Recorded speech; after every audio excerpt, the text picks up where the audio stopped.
philosophy. I'm a Senior Global Business Experience Specialist at Thermo Fisher Scientific. I also have the privilege of influencing and shaping culture where I work, and that is in the form of leading the African Heritage Business Resource Group for the UK. I'm passionate about culture and art, and as a result I'm also currently working on an art project that looks at reinterpreting objects from my Yoruba heritage and translating it into beautiful home decor accessories. This art project is called Ilewa. In my mother tongue of Yoruba, this means House of Beauty. I'm Brian L. Scott, and I'm an assistant solicitor to the Sheikhout Bayou Public Inquiry with the Scottish Government. I also am the Secretary of the Scottish Young Lawyers Association. Within that capacity, we represent over 4,000 junior lawyers across Scotland, and I am currently a committee member of the Law Society of Scotland's Racial Inclusion Group. I'm Michael Uzar. I am a creative manager. I am the owner of Aquascot Limited. I work with Hope Amplified. I have a podcast online too. And what I do is that I create community events and showcases in order to bolster the confidence of Africans in Scotland. I'm Ivy McNeil, the founder and creative director for Hair Dreams Glasgow. We are a social enterprise and community training salon. I'm Erica Herbert.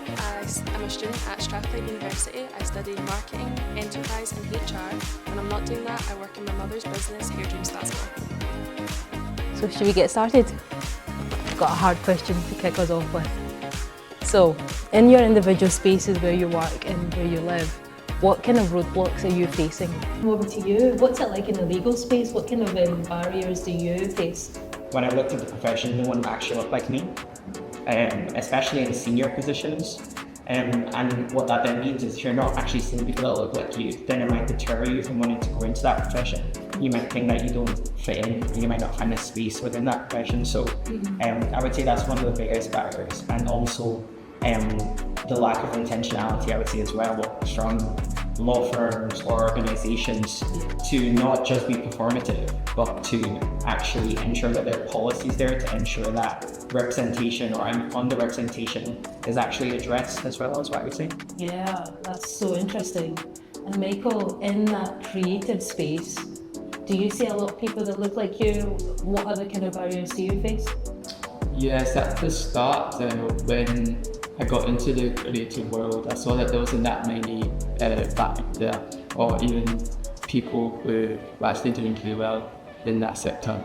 But as times went on, and with social media, in us having more connections around the world, I've been seeing a lot more black people in that space. Even if you look back in the 20th century artists, you see that European art is more celebrated than art from Africa, even though a lot of the inspiration comes from Africa. So nowadays I'm seeing it a lot more, we're getting more opportunities, which is really good. But I want to feel as if I'm getting the opportunity due to my skill, not because of the colour of my skin. Correct, yeah. Because when you touched on intentionality, Brian, I felt like, is that positive discrimination that you were kind of, were you trying to say get us into those spaces because we're black, or where do we draw that line? How do we navigate that? With positive discrimination, I mean, I don't particularly agree with positive discrimination. I think that it's a plaster to a problem and doesn't actually resolve the actual problem. I think that's why you need policies. You need to ensure that if you've got a hiring staff, that hiring staff has diversity on it. You understand unconscious bias, because if I'm from Edinburgh Uni and I'm, for example, a white man, and I meet someone else that's from Edinburgh Uni, or that went to Edinburgh Uni, and that person is white, we already have what is called affinity bias, whereby I share something in common with them. I went to get into the hair industry after I convinced my mum that it was a viable opportunity, after she had no control over my decisions, to be fair. And I had went into the colleges to meet with the the head of the department, the recruitment person, whoever it is that deals with bringing on new students, and I told them about all the experience that I had with hair. And at the time, my peers had told me if you want to get into hairdressing, go and do this college course, and they'll probably move you up a level because of your experience, because you've been working with hair for so long and you know what you're doing, you can demonstrate it, so that you can get your, they'll put you through the process. And I got told actually your experience doesn't count.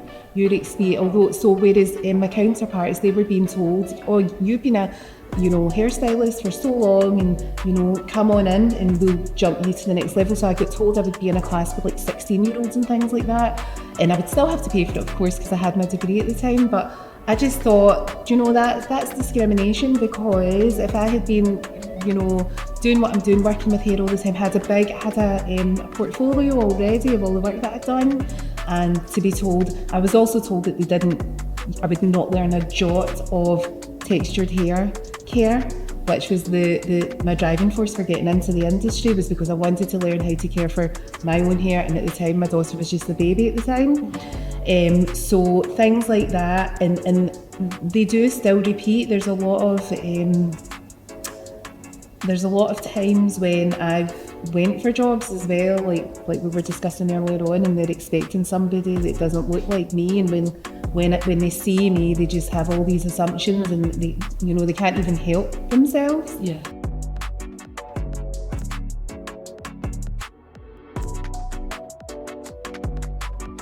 Do you find that you have to kind of overcompensate, or are you, kind of maybe going at a different angle, an offensive angle, or are you attacking, or how do you approach it in your area? Yeah, so when I studied fashion at university, I was the only black male in the whole class.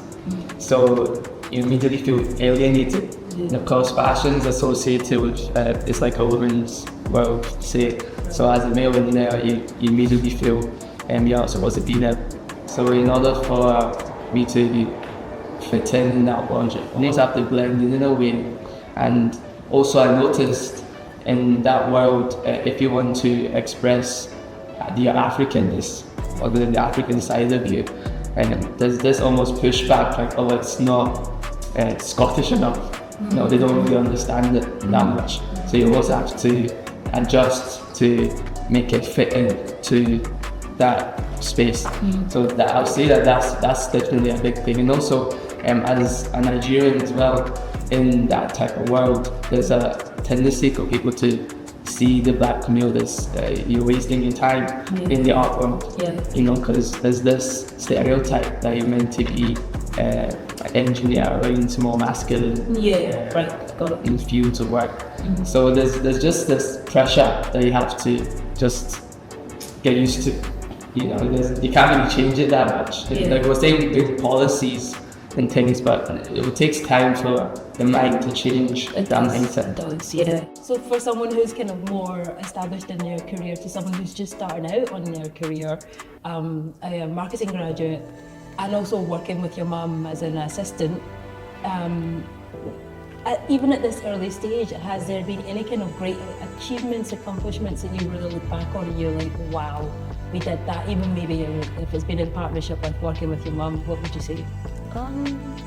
Yeah, definitely. I feel like for me personally, I'm not like at that stage in hairdressing where I'm going to all these award shows and everything that you do, but just the community aspect that the salon creates for me is really like, it's just really cool. It's really powerful. Like, it's being someone that I didn't have when I was younger, that my mum didn't have when I was younger, just being a space that, like, it sounds kind of like crazy, like, oh, you can go to a salon and get your hair done, but that's not something that we've ever had in Scotland before. So it's like, it is kind of like, wow. So just talking to people of all ages, bonding with people that are in their 60s, 70s, 80s, or even younger children, like 4s, at any age like that, just being able to bond with them about their hair. And it's always past hair, it goes past hair all the time. Just about their life experiences, how they are. It's like, that's probably the best thing for me, because it's just being someone that, I had my mum obviously growing up, but it was hard for anyone to really understand things that you're going through. So I like being there for other people, and that's probably the biggest achievement.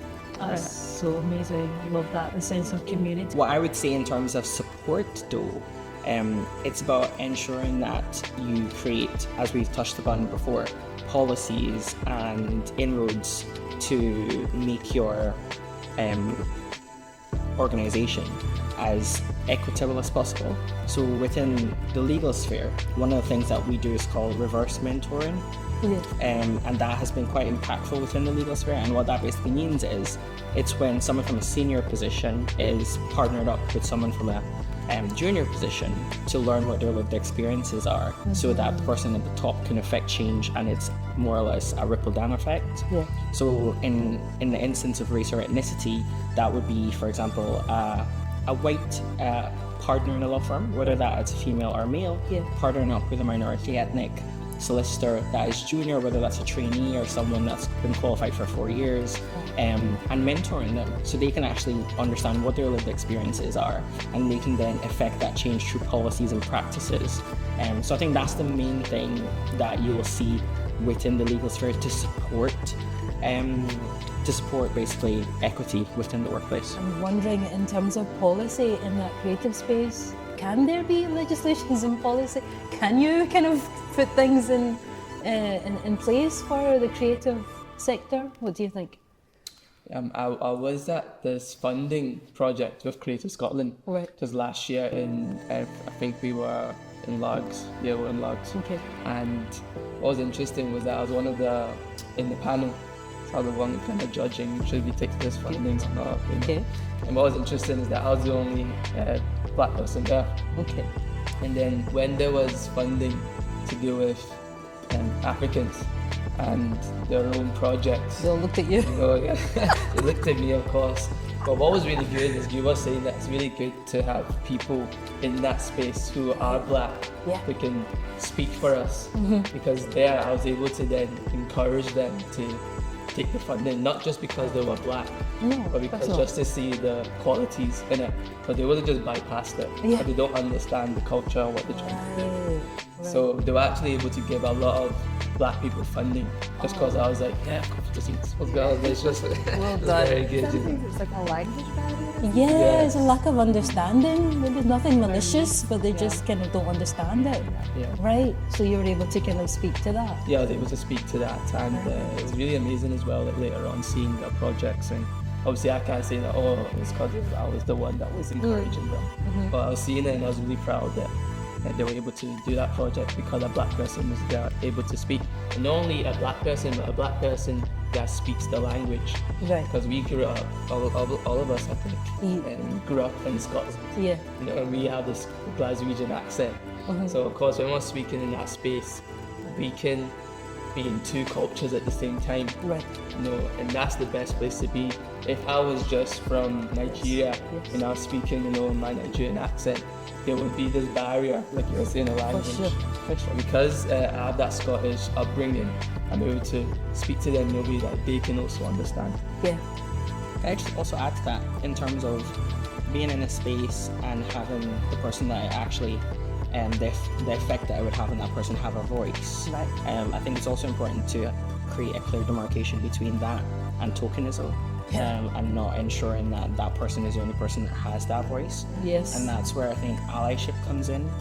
Where you do have other people that may not share the characteristic of being a minority ethnic person, but can obviously advocate for you and ensure that they support you as well, because it shouldn't just fall on you. If that was going to be the case, then change will never come, because you do need people that already occupy that space to also voice your concerns as well. I love that. Allyship and advocacy, I think, is really important. And I think one of the things that I really loved when everything kicked off with George Floyd was the amount of people who didn't look like us who spoke up positively and actually took risks. That it cost to put skin in the game. Wow, what a fascinating conversation today. Thank you so much for joining us, and I'd really love to thank all my guests. Brian Ellis Scott, thank you so much. Michael Uzo, thank you so much for coming. And also thanks to Ivy McNeil and Erica. Thank you so much.